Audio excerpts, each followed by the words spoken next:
Google was growing increasingly concerned about Facebook. Facebook was consuming more and more of users' time online, and the average minutes per visitor was increasing faster for Facebook than Google. Not just that, but Facebook's ad model had potential to really hurt Google's ad business. In many ways, Facebook had created the best ad machine possible. Users voluntarily told Facebook exactly who they were, what they liked, and what their interests were, and thus for advertisers, they were willing to pay a lot of money. Because with Google Ads, you could reach people who are already actively searching for something, but with Facebook, you could advertise to exactly your ideal customer and introduce them to things they didn't even know they wanted yet. And as if this wasn't worrying enough for Google, Facebook was growing so fast that they were poaching quite a lot of Google's top employees from them. So the fear of Facebook moved Google into action. It was time to take social networking much more seriously. And it was really a man named Vic Gundotra who was the driving force behind Google+.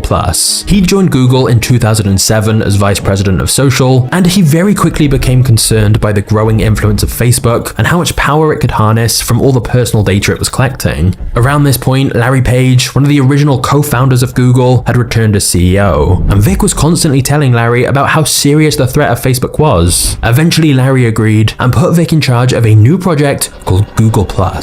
After multiple failures, Google was determined to make Google+ a success, and thus it quickly became a very central project at Google. They allocated a huge amount of resources and employees from all other units at Google to work on this. They poured lots of time and money into this, as it was going to be one of their main focuses going forward.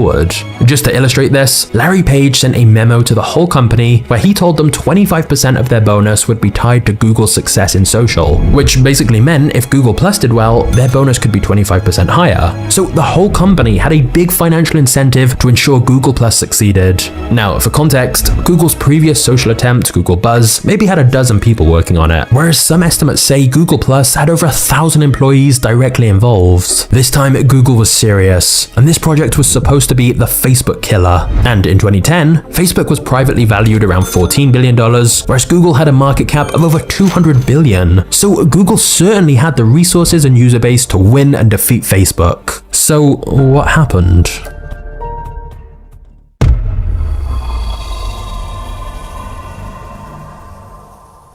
Google+ officially launched in 2011, and at first look, it had potential. Google+ had many of the hallmarks we associate with social networks today. You could post updates, share photos and comments, and send direct messages. In fact, there were even group video chats called Hangouts. But one of the most unique parts about Google+ was a core feature called Circles, which allowed users to group their contacts into specific categories and control what content they saw. So for example, you could have one circle for family, one for coworkers, one for close friends, one for casual acquaintances you met at an event years ago, and so on. So when you post that drunk club photo of yourself, you could choose to just share it with your friend circle rather than literally everyone you've ever connected with. You could even have a circle specifically for business contacts, so you can share your marketing posts with them without spamming your friends and family who aren't interested. And so this circles concept seemed like a cool idea, instead of just lumping everyone together equally as friends or followers like on other platforms. Another feature of Google+ was Sparks, where you could find content you're interested in and then share with your circles. Google+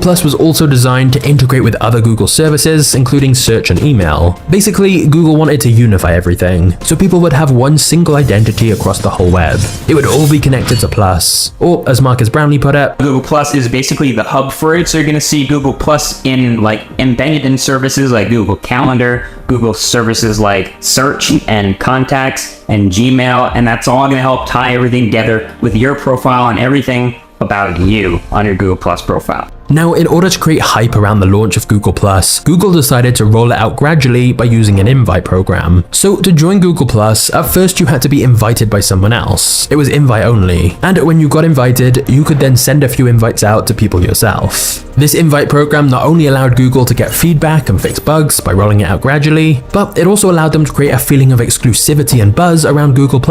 People wanted an invite to check it out themselves. And it's quite possible Google were aiming for something right out of the Facebook playbook here, as when Facebook first launched, they only expanded to certain college campuses at a time to create a real feeling of exclusivity, hype, and demand. And since many of the earliest people invited to Google+ were people with big voices in the tech industry in Silicon Valley, they definitely definitely helped generate a lot of good publicity for the platform. Ironically though, one of the earliest users of Google Plus was Facebook founder Mark Zuckerberg, who managed to get an invite from someone he knew in the tech industry. And it's reported that Facebook was getting so nervous about Google Plus that Zuckerberg implemented a company-wide lockdown at Facebook, where he instructed all employees to drop anything else they were doing and dedicate their time to bringing Facebook's features in line with their new rival. Facebook was undoubtedly very worried about the competition from Google. And indeed, once Google announced it was going to be using its vast power and resources to create a rival social networking platform, many experts predicted Google Plus would succeed in beating Facebook and becoming the king of social media. Google Plus officially launched in 2011, and by the end of the year, they had around 90 million users. Within a couple of years, they'd reached a peak of over 500 million users. With user numbers like that, you may be wondering, how was Google Plus Google's biggest ever failure? Well, here's the thing. These numbers were all a sham. Now, if there's one thing this story shows us, it's how quickly fortunes can be both made and lost when it comes to tech companies. In fact, last year, tech companies lost $800 billion in a single week, showing just how volatile the markets can be, which is where today's video sponsor Masterworks comes in. We're now seeing hundreds of millions of dollars poured into alternative assets that can climb higher and higher even when the market flatlines. And Masterworks is a platform enabling you to diversify your portfolio by investing in multi-million-dollar paintings, an asset that has appreciated an average of 29% last year. We're talking about fine art from some of the world's most popular artists, like Banksy and Picasso, and you can have fractional investment in these extraordinary pieces without needing millions. Every single one of Masterworks' 11 exits to date has returned a profit to their investors. With those kind of results, offerings have sold out in under an hour, as they have over 650,000 users already, and there's normally a waitlist to join. But Masterworks is giving Magnates Media viewers special access right now to skip that waitlist. Simply click the link in the description below now, and you can get started today.